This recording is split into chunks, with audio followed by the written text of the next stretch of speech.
So let me share the questions in the meantime while she is bringing it up.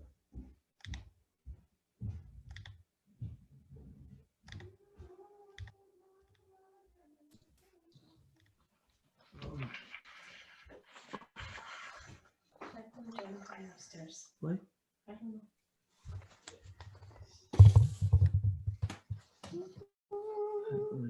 know. I won't stay for long.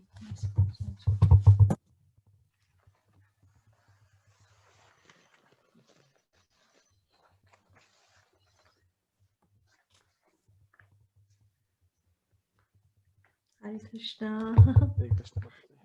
So good to see everyone. What are we doing? We are doing the question and answers. Or if you want to do something else. We should do something and then do question answers, but I don't know.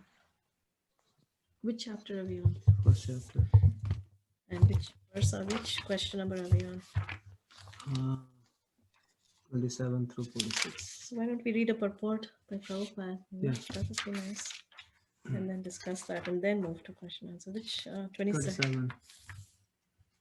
27. You can see this, read that.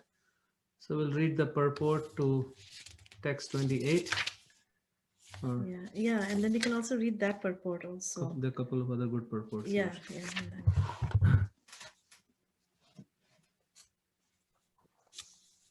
Delia, do you have the Bhagavad Gita? You can read the purport to text 28. Yes, I have it right in front of me.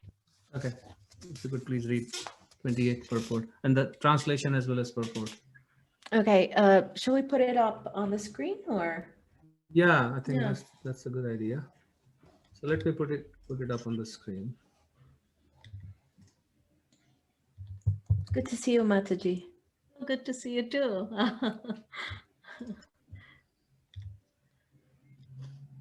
Just, taking some time to recover completely, but it's nice to be here. We miss you. Yeah, I miss you guys too so much. We missed you last Friday. Actually, we did this Leela Kirtan. We'll continue it this Friday. And congratulations to Nimai for getting into Amazon. Oh, thank you. We are free now. We're free to move into the next phase of our life.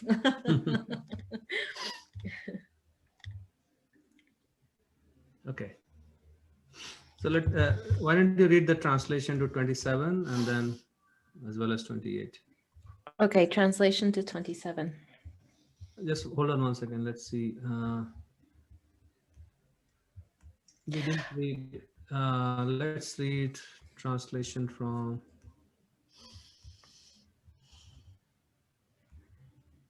Read this one. 23. We read that last time. So let's read 23 onwards. Okay. Let me see those who have come here to fight, wishing to please the evil-minded son of Dhritarashtra.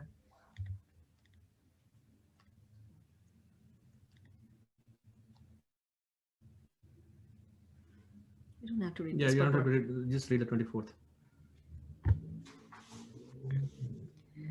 Sanjaya said, O descendant of Bharata, having been thus addressed by Arjuna, Lord Krishna drew up the fine chariot in the midst of the armies of both parties. We already read this purport, 25th. In the presence of Bhishma, Drona, and all of the other chieftains of the world, the Lord said, just behold, Partha, all the Kurus assembled here. This is a nice purport. No? Super. Okay, let's continue. So let's continue. Okay. Sorry, is it Arjuna or Arjuna? The pronunciation. Arjuna. Arjuna. Yeah. Okay, thank you. There Arjuna could see within the midst of the armies of both parties, his fathers, grandfathers, teachers, maternal uncles, brothers, sons, grandsons, friends, and also his father-in-law and well-wishers.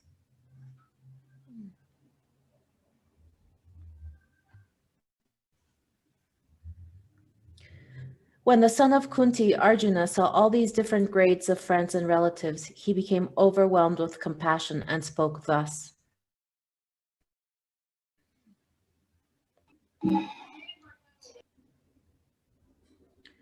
Arjuna said, "My dear Krishna, seeing my friends and relatives present before me in such a fighting spirit, I feel the limbs of my body quivering and my mouth drying up."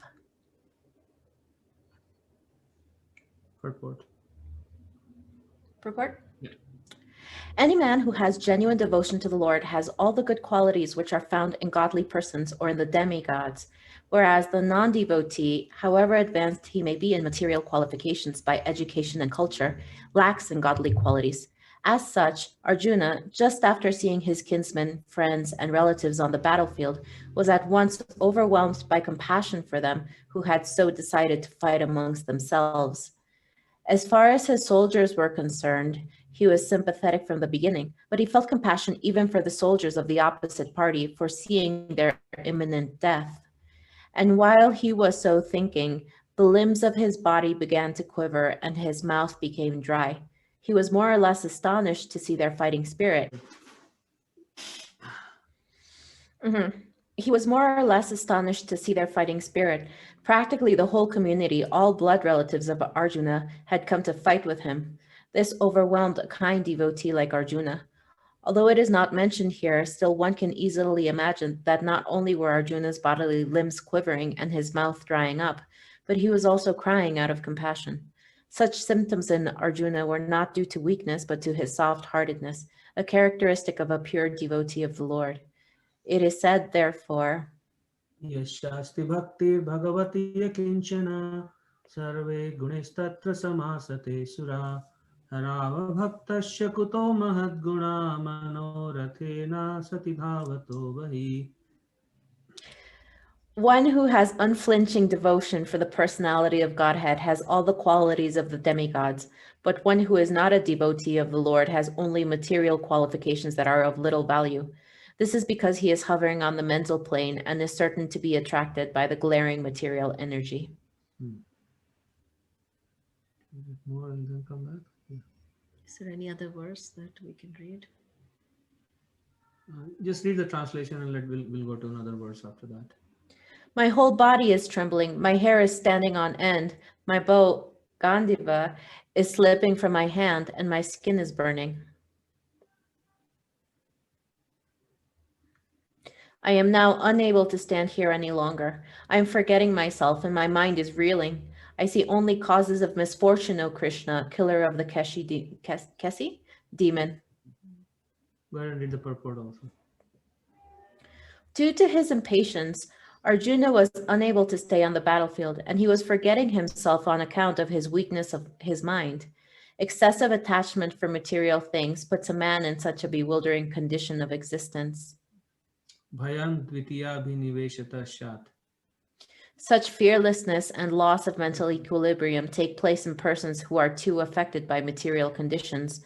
Arjuna envisioned only painful reverses in the battlefield. He would not be happy even by gaining victory over the foe. The words Nimittani viparitani are significant. When a man sees only frustration in his expectations, he thinks, why am I here? Everyone is interested in himself and his own welfare. No one is interested in the Supreme Self. Arjuna is showing ignorance of his real self-interest by Krishna's will. One's real self-interest lies in Vishnu or Krishna. The conditioned soul forgets this and therefore suffers material pains. Arjuna thought that his victory in battle would only be a cause of lamentation for him. Such a nice purport, though. Go back to the questions and see what questions are covered here.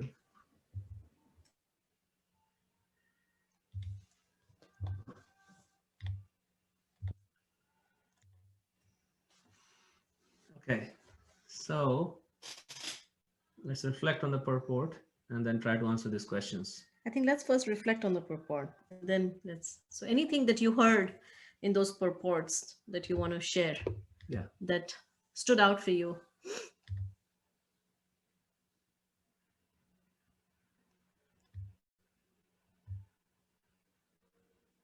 The first one was the purport about Arjuna's compassion and his good qualities and the good quality. Yeah. Hare Krishna. Hare Krishna, Ashley. Yep. So I had a reflection from the purport. So I just think of it like just looking at the whole perspective. It really does bring out like what those qualities are to be, of service, of devotional service to Krishna, versus being like really attached to the material plane. So what stood out to me was it seemed like that's the symptoms of being attached to the material plane, is being like extremely fearful and almost seemingly hysterical over things that happen in your life. And seeing that, it kind of makes, and seeing that it's like symptoms of being too attached to the material plane. That's what stood out to me. Very nice. Thank you, Ashley. Anybody else? Some reflection. I'm confused about something. Okay. Yeah, go ahead. Why is it that in the first purport, it's praising Arjuna's compassion as soft-heartedness and as a sign of a true devotee, but in the purports farther down, it's saying that Arjuna is being overly attached to the material. And if I understand it correctly, kind of, even though it's saying that this is happening by Krishna's will, it's still not like the recommendation, right? Yes. So where did you find the second part? Excessive attachment. Excessive attachment. Yes. So both things are there. Yeah. On the one hand, there is compassion and soft-heartedness, and on the other hand, there is excessive attachment that can put you in a bewildering condition of existence. So, go ahead. Yeah. So here we can see how Arjuna starts out with compassion. You can see how his dialogue is going on.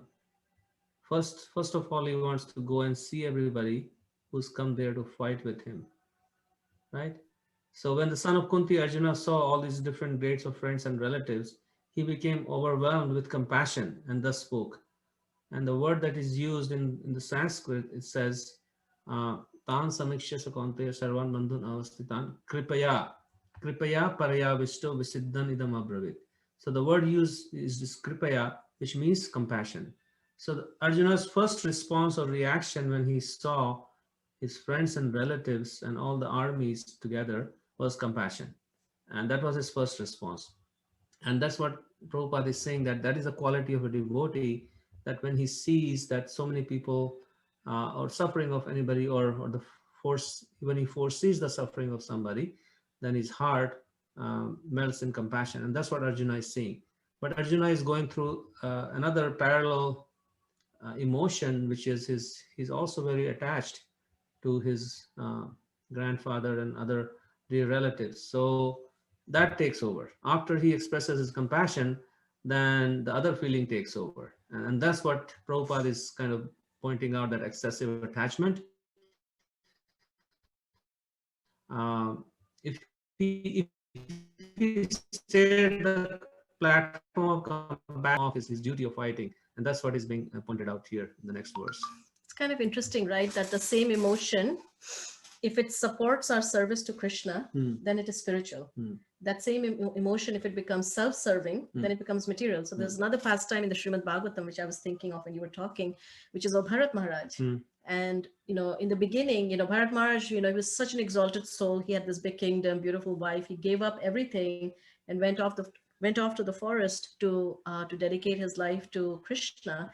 And yet he gets, he feels a lot of compassion for this, this baby deer, right? And so starts taking care. Nothing wrong so far, so good. That's the nature of a devotee, wants to support, wants to help. But then at some point, that compassion becomes, turns into something else. It becomes self-serving, where he becomes actually attached to that deer and starts to neglect his service to Krishna. He's completely absorbed in thoughts of that deer, and In that way, he starts to neglect all his spiritual duties. So it's such a fine line where one is, compassion is such a core principle of spiritual life, but never at the expense of one's own spiritual cultivation. So the two actually have to go hand in hand, one's inner cultivation and the practice of compassion, which means taking care of others, right?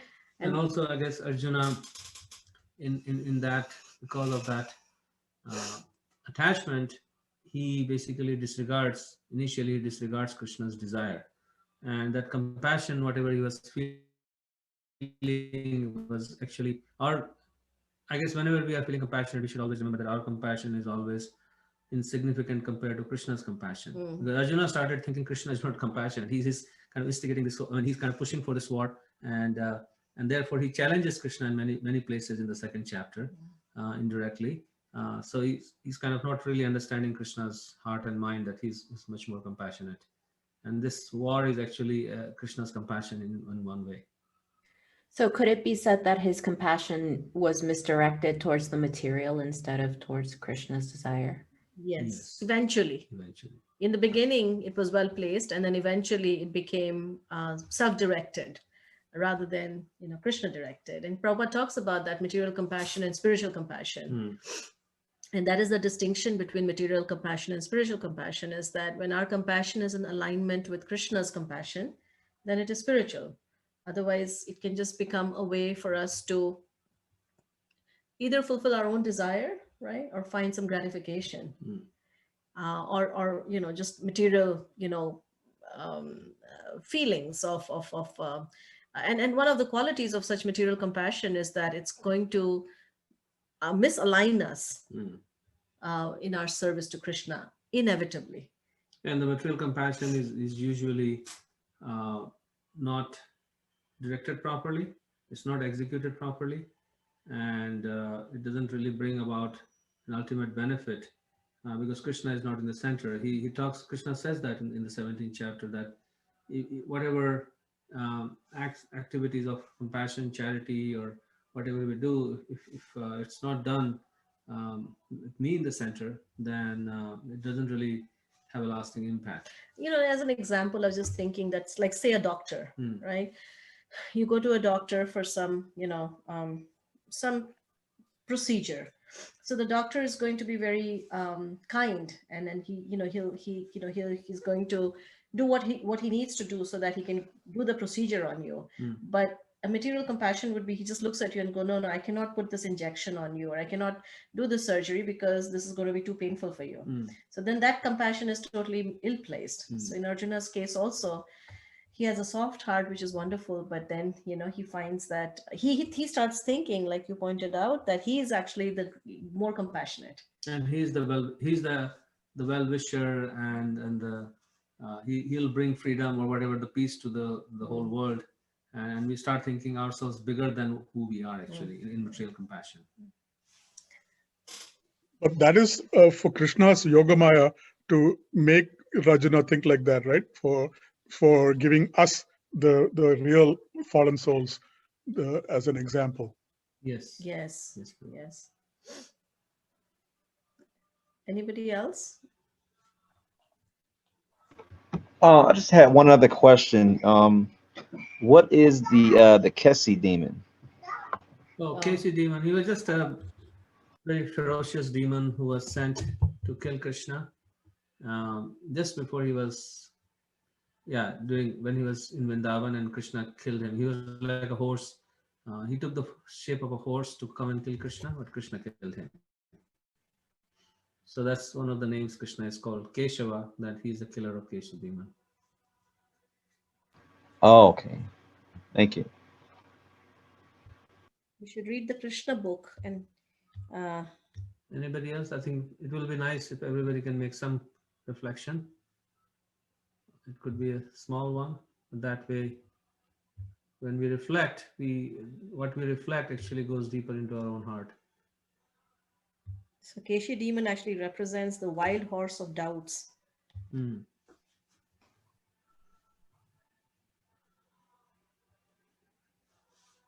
Amrita, do you have any reflection? Yeah, sure. I was just thinking about, the position that Arjuna was in. He was so, taken in by the worries and the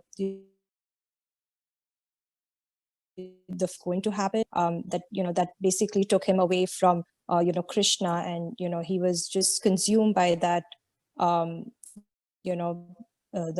the consequences of the battle and what would happen, so much so that he was, thinking about, just stepping back and not really going ahead. Like he didn't want to, fight at all. And he felt that even if he won, he would not, feel any joy from it.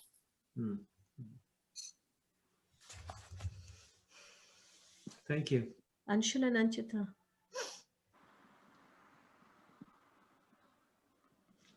Hare Krishna, Prabhuji Mataji. We joined late. We joined like a few minutes back. Sorry. Okay, no problem. I can make one reflection, Mataji, Prabhuji. Yes, please go ahead, Pratibha. Yeah, I was just thinking, like, in our lives, we get so attached to our kith and kin.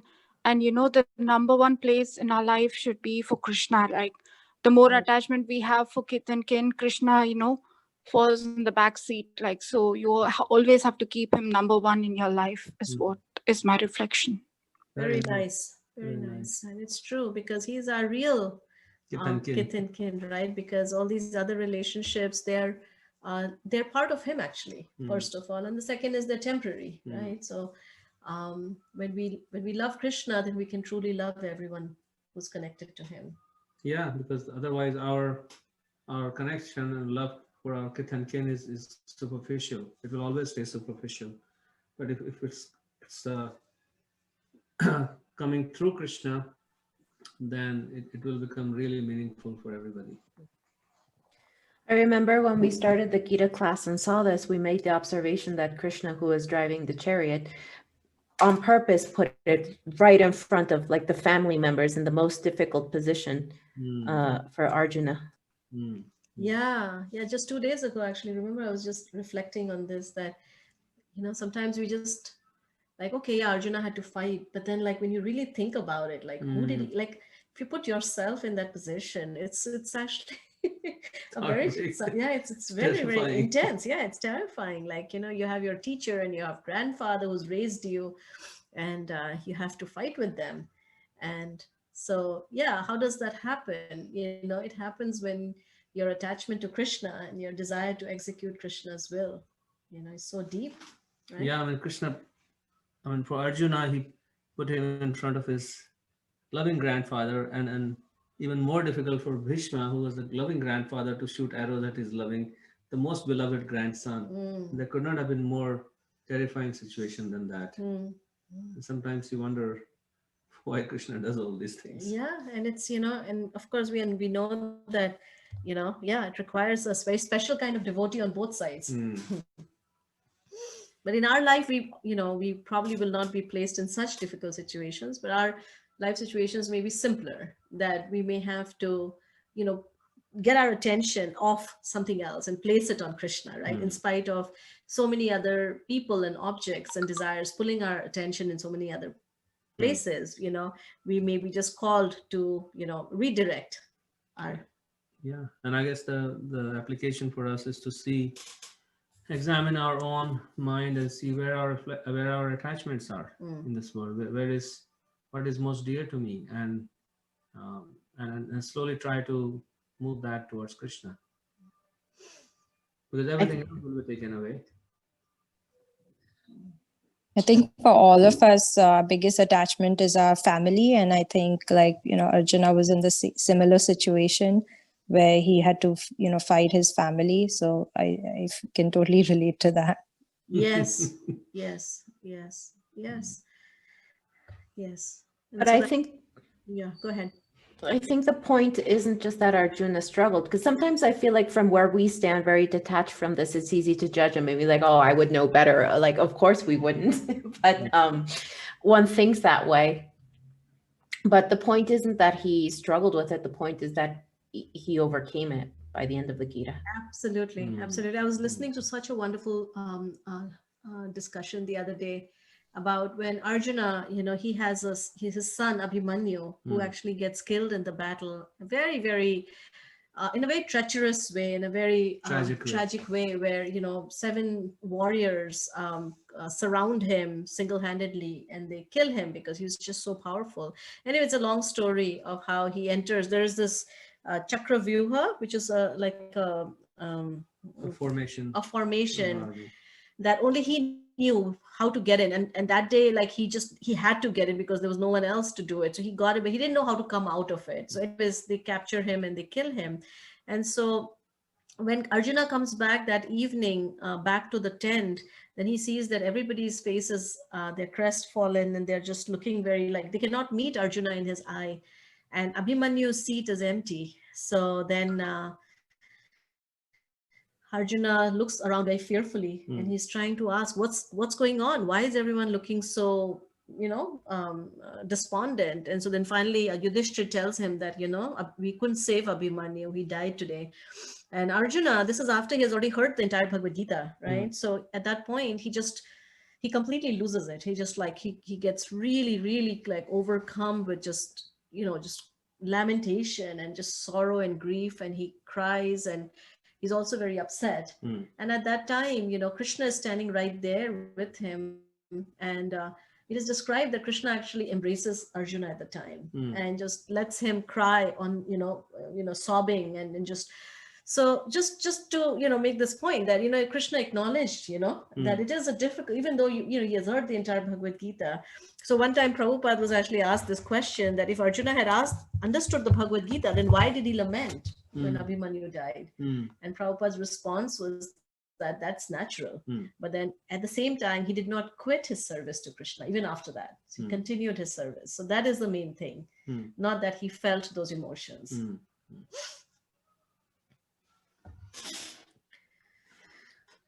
So we can go to the questions now. So maybe I can leave now. Okay. Yeah, you guys can do the questions. So this is good. I can join the first part. Yeah. And then I can now go and sleep early then. Thank you so much. I'll see you Wednesday then. So let me share the questions now. So we dug into the purport a little bit, and let me share this. Okay, so now the question should be easy to answer. What evoked Arjuna's compassion on the battlefield?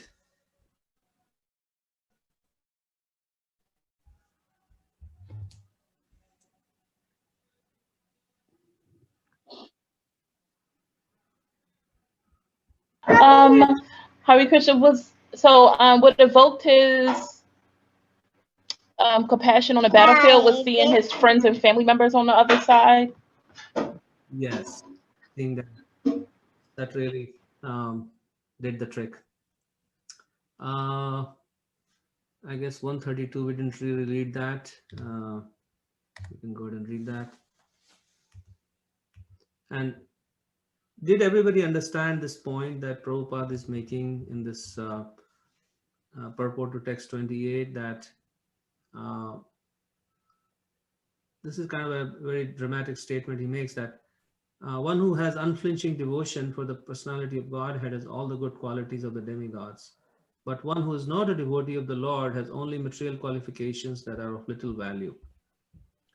So how do you guys understand this? And if you have any doubts or questions about that.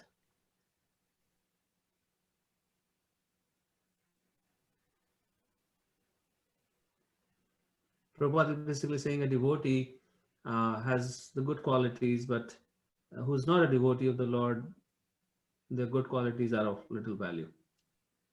Because they perish, don't they? Because they perish. Okay, and why do they perish? Because they belong to the fluctuating material universe. They're not part of Krishna. Only Krishna is eternal. Yeah, those. So that's one good point. Anybody else wants to argue for or against that?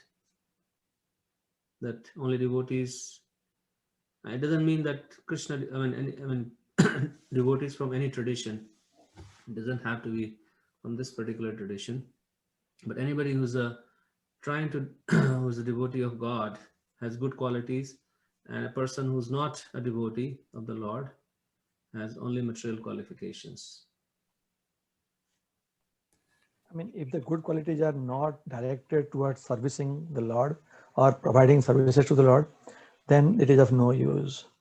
Whereas if you have a good, like for example, you could be very compassionate, but let's say if you go and donate money to a drunkard, you have a good quality, you're trying to help a poor person, but knowing very well that he's going to spend it in the liquor shop, so that's not a good quality. But on the contrary, if you see a devotee who is suffering, or if you try to help a devotee, then you're trying to, or providing support for a temple or something like that, so that is in Krishna service. So that good quality is of some value.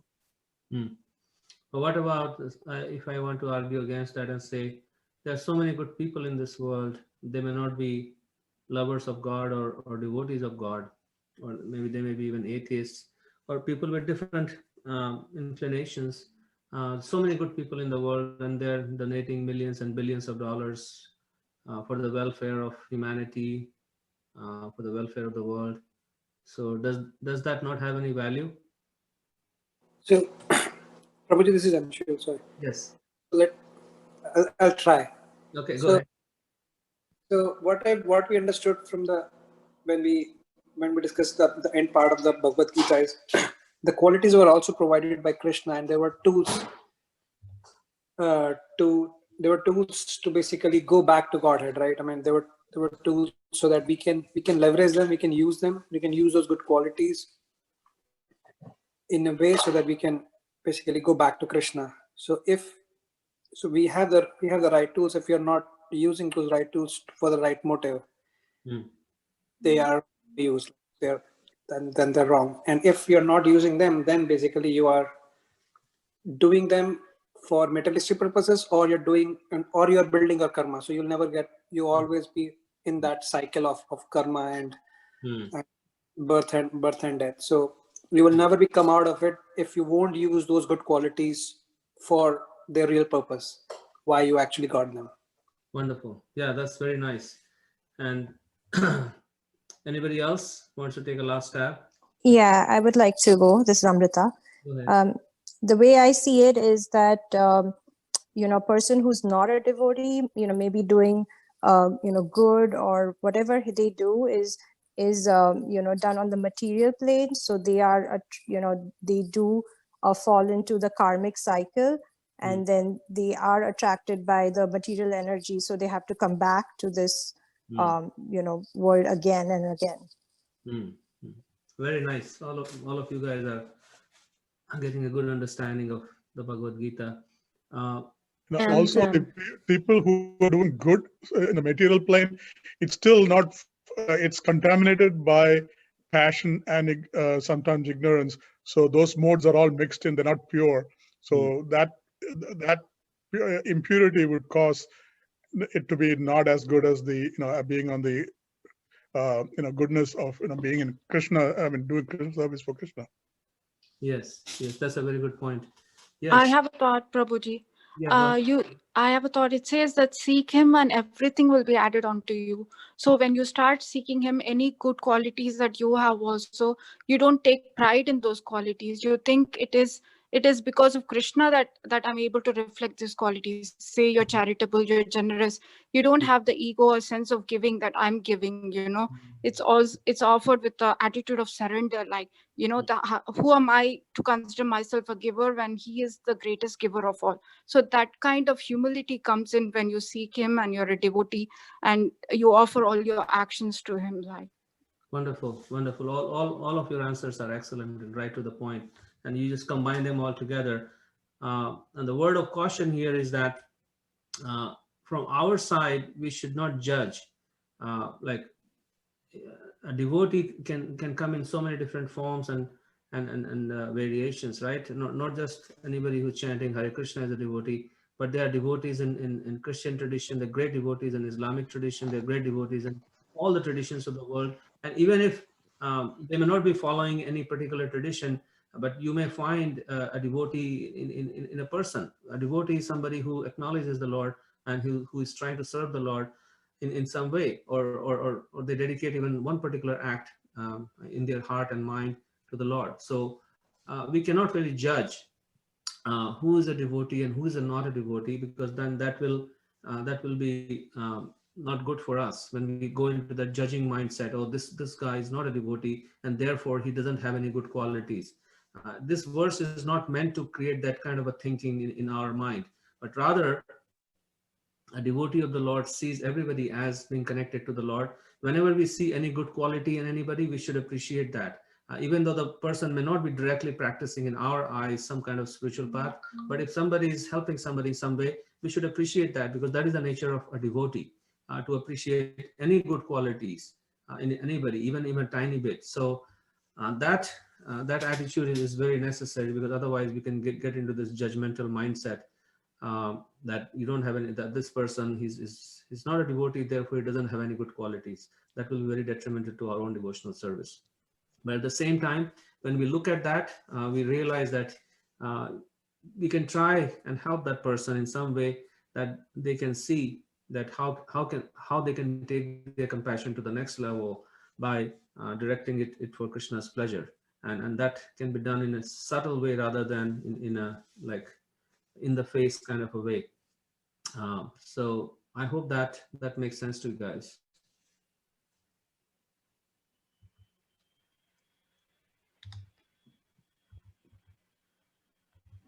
So I mean, this verse has an understanding part and then the application part.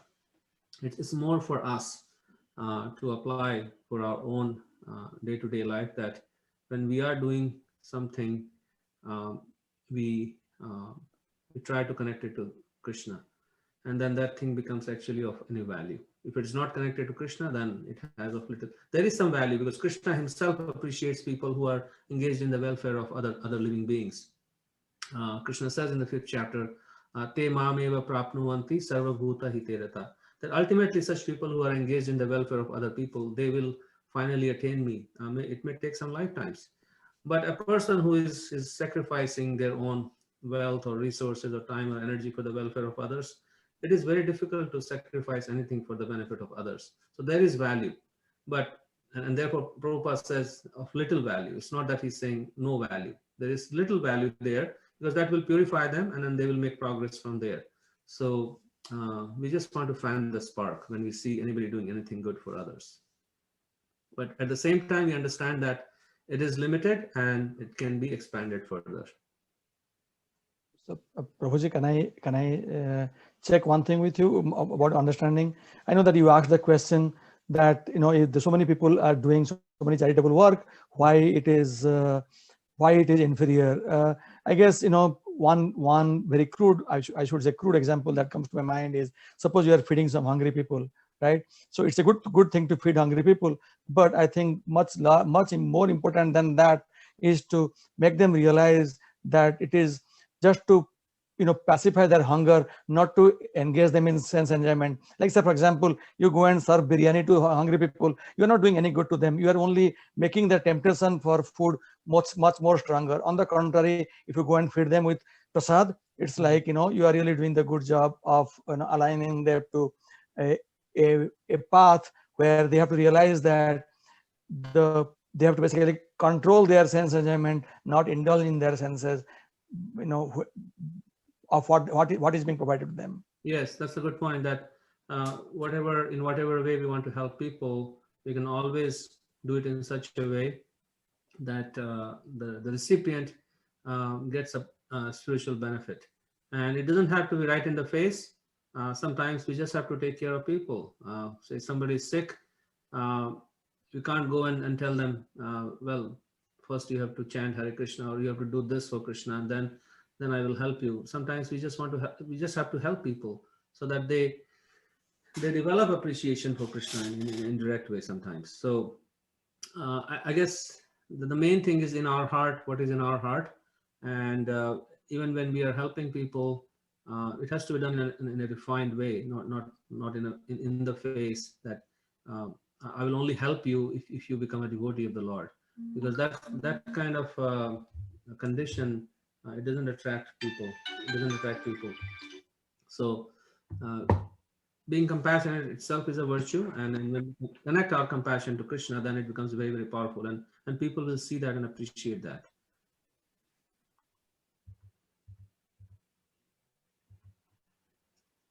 Okay, so let's move on. Are there any further questions on this point? Good qualities? I have a reflection on about helping people, is that people in this world in general don't expect other people, unfortunately, to behave well or for good things to come to them, or kindness or stuff like that. So even when you help somebody unexpectedly, you're showing them kind of like the goodness, some goodness that's shining through. I don't know if I'm explaining myself, but I've observed that people are surprised, and that begins to impact them as well somehow. I don't know. I'm not sure. No, that's a good point.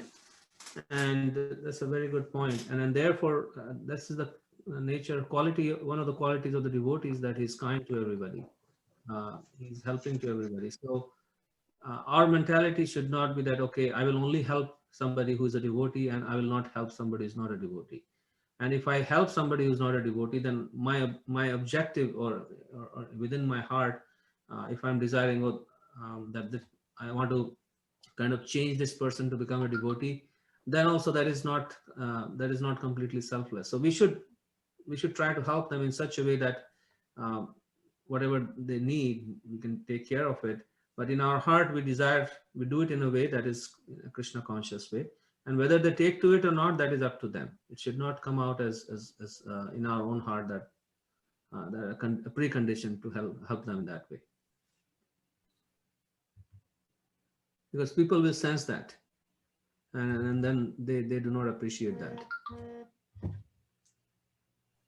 Hare Krishna, I have one more question before we move forward. Okay.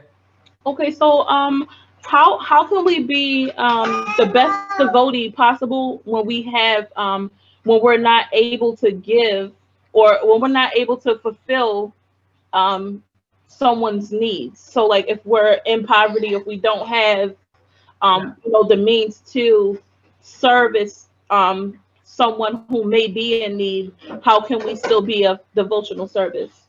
Very good question. And I guess helping somebody is done through the heart. And if you don't have the physical resources to help somebody, you can still help them through kind words and through our speech, through our compassion, our kindness. That doesn't require any material resources, and guidance through our love. We can serve people in so many different ways, right? So just being friendly. Krishna says, if you are friendly to others, you are actually serving me. So that is something that we can apply to anybody in any situation of our life.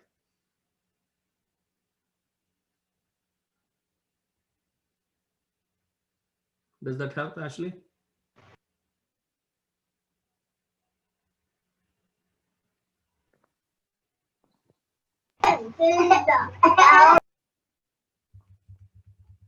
Okay, so let's move on. 32, let's keep reading through them and then we'll come back to the questions. 29, my whole body is trembling, my hair is standing on end, my bow Gandiva is slipping from my hand, and my skin is burning. So this is the result of excessive attachment to anything. In Arjuna's case, he was just kind of losing it. And this can happen to all of us, that in a particular situation, the stronger our attachment is, the stronger will be the physical and mental reaction to a situation where we anticipate a big loss.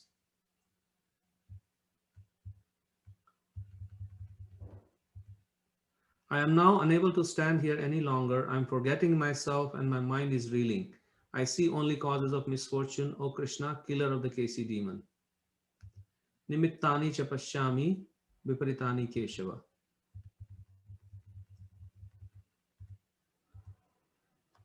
Due to his impatience, Arjuna was unable. Shweta, you want to read this purport? Yes, sure, Prabhu.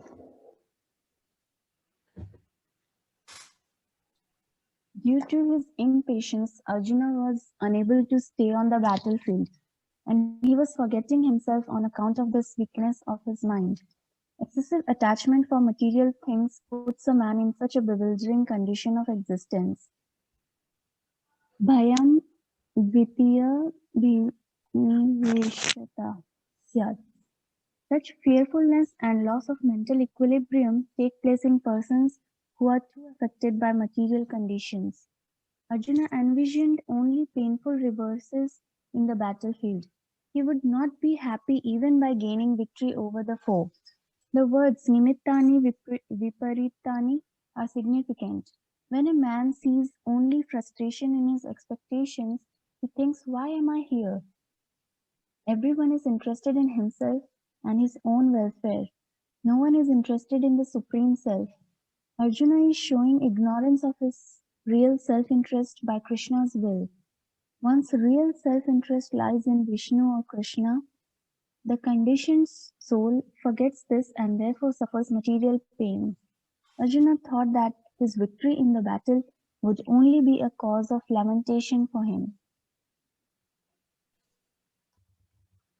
Thank you. So this is a very important verse because it brings out another aspect of our materialistic mentality. Arjuna here, when he says to Krishna that I'm only seeing causes of misfortune, O Krishna, killer of the Kesi demon. So Arjuna is indirectly kind of telling Krishna that, hey Krishna, you are the killer of the Kesi demon. You can take care of big demon like Kesi. Why can't you take care of my problem here? And this big misfortune that is awaiting all of us, why can't you take care of that? And he's saying, in your presence, I'm seeing this misfortune. This is Arjuna's mistake, because in Krishna's presence, there cannot be any misfortune. Just like in the presence of the sun, there cannot be any darkness, right? And the only darkness is there when the sun is kind of obstructed. Like when we see a shadow or in a dark room, the sun is not able to get there. So similarly, in Arjuna's mind, we can see that this dark cloud has appeared, because of which he's seeing only causes of misfortune, even when Krishna is personally present with him. So this is something, a lesson for us, that and we start seeing everything in a self-centered way, and then this is what Prabhupada is saying, that Arjuna really forgot his self-interest, and therefore he only started seeing misfortune for him. Go ahead, Delia. Why does it say due to his impatience? Impatience for what?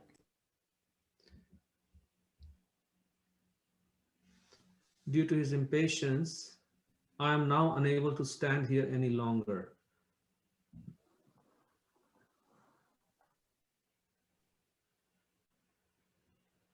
What impatience? I guess his impatience to not really think through the situation, what was going on. And I guess when we are excessively attached for a certain outcome, then we become impatient, right? We want to achieve that outcome, and we are not able to think through in the mode of goodness. We get overcome by, Arjuna got overcome by mode of ignorance actually here.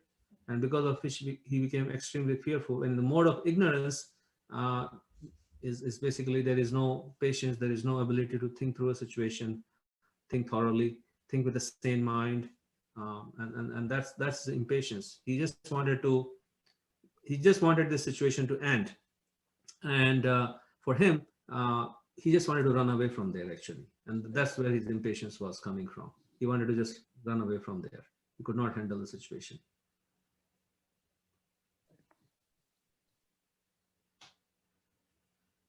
And therefore he's trying to convince Krishna to support his running away by saying that I only see misfortune, I only see causes of misfortune, and Krishna, you are present and you are not able to do anything. You have killed a big demon called Kesi and so many other big demons in the past, and even and despite that, you yourself are not able to take care of the situation for me. And so if you can't take care, then who will take care? So therefore I only see misfortune here. And you will see he's building up his arguments one after the other, and finally he's going to say that let me just go from here. Does that help, Delia? Yeah, definitely. And also, I guess his impatience in wanting Krishna to take care of it for him. Yeah, exactly. And he's kind of taunting Krishna. You'll see in all these verses, he's going to taunt Krishna. Every time he calls him out with a killer of this demon, or all the names that he's going to call out to Krishna in this particular section, they are actually in a way a taunting address to Krishna. He's not calling out these names out of like great feeling of reverence for Krishna, but he's taunting him. And that's what happens to us. Arjuna is very expertly revealing our mentality in our dealings with Krishna, that how self-centered we are. And whenever something doesn't go our way, then we start taunting Krishna that, hey, why didn't you take care of this? Why didn't you see this? You could have done a better job for me. I have done so much for you, but you never come through. And then all this different ways that we try to blame Krishna. Arjuna is kind of trying to do the same here. That only happens when we want a result, not a relationship. Yes, exactly. And this is what Prabhupada is pointing out. No one is interested in the Supreme Self. Arjuna is showing ignorance of his real self-interest by Krishna's will. One's real self-interest lies in Vishnu or Krishna. That's a very important point. There is a verse in the Bhagavatam which says, Nate vidu swartha gatim hi Vishnu. That our real selfishness, like the word selfish is kind of frowned upon, that we should not be selfish. But in spiritual life, selfishness, the real selfishness is promoted, because our real selfishness lies in Krishna. When we are selfish, self, what does self mean? Self means not the body. So when we traditionally say selfish, it means that we are just thinking about the body and the mind. That's the wrong kind of selfishness. But when we are thinking about Krishna, who's our real self, he's the self of the self, then that is a good selfishness. That selfishness, or that swartha. The word swartha is the Sanskrit word for selfish. Swa artha. Swa means self. Artha means for the purpose of. Swa artha, swartha. And the real swa, or the real self, is Krishna. So when we do anything for the real self, then that is the real selfishness. And that is a good selfishness. So not all selfishness is bad in spiritual life. We want to be selfish in our spiritual life by being connected to our real self. When we are just connected to our body and mind, that's the wrong kind of selfishness. So our real self-interest lies in Krishna. So that's the main point. That is, and when we are thinking like that, then our decisions will be different. In any difficult situation, whatever it could be, our reaction and our plan, our way of acting will be very different. So any comments or questions from this verse? Hare Krishna. Yes, Anchita, go ahead. Okay. So I have a question. So we often find ourselves in the similar situations that we are discussing here. So we become impatient. We find where we want the result of a particular problem quickly, and it feels that we are lost. We are now not able to find out the way out from that particular situation. How do we deal with that? And it's becoming very, very frequent these days. So that's why the question. Yeah, I guess when we first of all, identifying our attachment in that particular situation, when we want something very, very quickly, or we want a certain result, or we become impatient, there is an inherent attachment that is there that we need to identify. And once we identify that attachment, okay, well, I want something. Why do I want something? I want it really bad. Why do I want it really bad? What will happen? If we start bringing our mode of goodness and our understanding of the Bhagavad Gita, then it will help us to see where my attachment is. And then once we identify the attachment, which is our problem, root problem, then we can find solutions to that particular root problem. It could be money, it could be a certain behavior from somebody, It could be a certain outcome, wherever it could be, in the family or workplace, or wherever it is with our children. It could be whatever it is for that particular situation. So I guess, and then asking the question that how do I turn this around? How do I what kind of behavior will bring me closer to Krishna in this particular situation? And what is Krishna? What does Krishna want from me in this particular situation? So as Vaisheshika Prabhu was saying in that class he gave on the surrender, when we open ourselves to Krishna's will, then we'll find a solution that is actually win-win for everybody in that situation. Thank you, Prabhuji. Anybody else has any Prabhuji, comment? Yes, go ahead. can you please explain the meaning of nimittani vipritani? Nimittani viparitani. Nimittani means I'm only seeing. Viparitani means ulta, everything opposite. Nimittani means जो कुछ हो रहा है सब उल्टा हो रहा है. So या फिर सब कुछ everything that I'm seeing, it's opposite to what I desire. मैं जो चाह रहा हूँ उससे सब उल्टा हो रहा है. So this is what nimittani viparitani means, that everything is going against my desire and my will. And this is what Arjuna is frustrated about. Okay, so is it okay sometimes when we go through some opposite situation that we don't like and we blame Krishna and we taunt Krishna as Arjuna is doing? Sometimes I also do that Krishna, you could have done something better for me. Why did you? But then I realized that is good for me. That's why Krishna did that for me. So taunting Krishna or sometimes frustrating in front of Krishna, is it good or is it okay? Yes, I mean, if we do it in that spirit that Krishna, you are mine and you are my master, and if we say, Krishna, that we can say that I'm feeling very frustrated, Krishna. I know you did it. There is a higher purpose, that you are always my well-wisher and you're doing it for my welfare only, but please give me the strength and the ability to see what you want me to learn in this situation, and how can I take this in a way to see as your will and in a positive way. Then that's perfectly fine. We can express our frustration in front of Krishna. That is totally all right, because this is a relationship, right? And in a deep loving relationship, we express our frustration. We can express our frustration, but without, I guess the proper approach is not to blame Krishna for it, but to see his hand in it and beg that how we can understand his hand in this.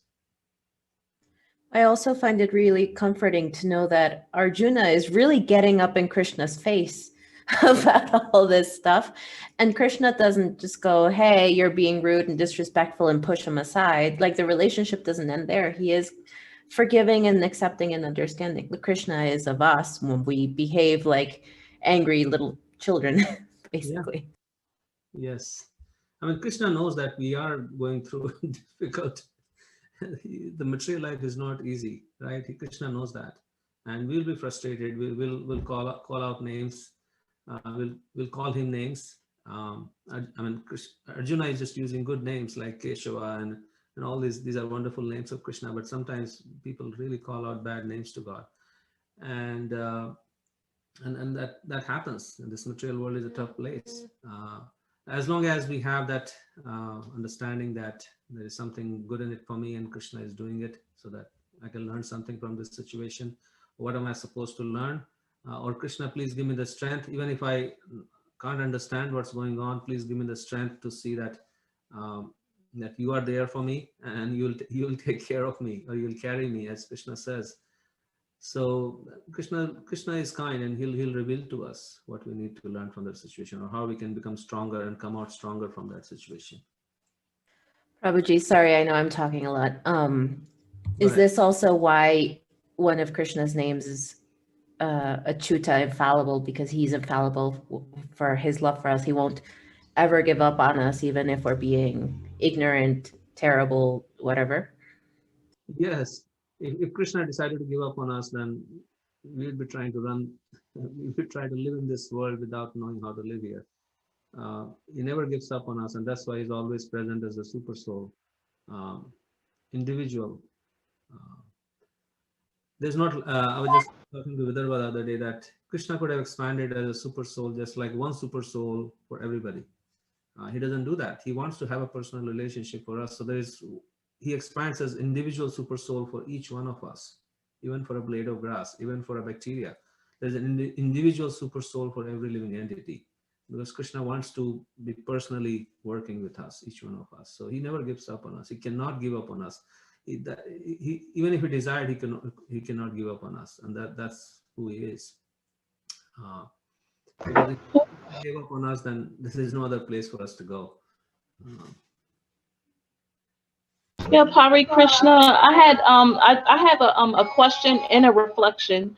So I'll just start off with the reflection that I had from this, that I've experienced this a lot with my personal relationship with Krishna, where I go through that so much with what Arjuna is going through with when things come into my life that maybe it might have startled me or was unexplainable, but I'm going through something that I feel was like bigger than me. Like this is where I really experienced this, where it was things that I was dealing with that I felt like I couldn't take on myself. I felt like it was too much for me to bear, or it was too much weight that was put on me. And I've had experiences with many different reactions that Krishna has given me from that. So like some reactions sometimes where what I notice is that he usually always responds after a humbled situation. So whatever the case may be, if I'm in frustration, if I'm in anger about it, I usually won't ever get a response until I'm completely humbled. So if it's something that hurts me so much that I'm to the point in tears and I'm crying and praying, then like almost instantly I'll receive a response. If it's something where I feel like I have a right to like almost feeling like a demanding a response from him, there won't be one.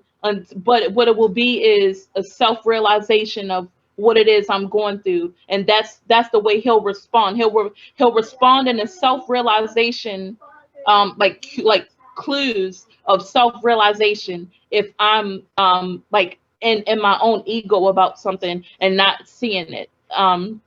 If it's again, like if I'm humbled and I'm just crying, it just completely feels like my heart's just broken in two about something, to the point where I don't even have anything else to pray about, anything else to even, any words to even come out of my mouth about something. It's almost instantly you feeling the warm compassion, almost like, like a spiritual touch of knowing, like a knowing that everything's going to be all right, because like a warmth that just comes over you and inside of your heart. And that's what I know, like his presence is here, his presence is near, and I just know everything's going to be all right, even though I might not be able to see it. And then literally the situation might even take care of itself, like literally the next day. And then I'll know that like he did it for me. And then it's other situations where it's been times in my life where I've prayed continuously, like day and night about something that I kind of am inside of myself know that I'm supposed to, like, because I'm afraid of it, he won't do it. Like it just seems like he won't take care of it for me. But I know that I'm in a mode of fearfulness and in a mode of desperation when I'm asking for his help. So to me, it reminds me a lot of what we're talking about, because it seems like, Arjuna is in a mode of desperation. So it's like when we're in a mode of desperation, he won't respond. It seems as though he won't respond until we realize that we have the strength in us. So he'll rather us discover his strength within us than to be the strength outside of us. And then when we're completely broken, he'll be the one to just completely pick us up and be that hope that sparks us back up. And then when we're in our ego, he'll be the realization that we discover outside of that ego that's consumed us. And then that leads me to my question is, how do we know when to expect Krishna's help over something? How do we know when something is above our head where we can't deal with it? It is something that we need Krishna to do for us versus something that we can do ourselves. Yeah, that's a good question. I guess the usual, in every endeavor, if you depend on Krishna, not wait for things to get difficult. If you depend on Krishna in every situation, then that's a good start. And pray to Krishna before we start anything. That's the mood that we want to develop. And as you asked, when do we know when to pray to him, and when things get difficult, when things, I mean, it's a very personal call that one has to make, that when we are not able to deal with something, or when we want to really get his guidance, if you want to do something better, many times things are going, but we want to get his guidance, that how we want to do it even better. I guess always being in that praying mode will help us to not get into that desperate situation. Right. Okay. Yep. Thank you. Yep. Thank you. Also, it's 8:45. I don't want to drag it any further. I think it's late for people. So thank you all. Read the next few purports, and that will really make our discussion more lively. And look at some of the questions going forward, and then we can come back on Wednesday and discuss some more. Thank you all. Hare Krishna. Thank you. Hare Krishna. Hare Krishna. Hare Krishna. Hare Krishna. Hare Krishna. Thank you.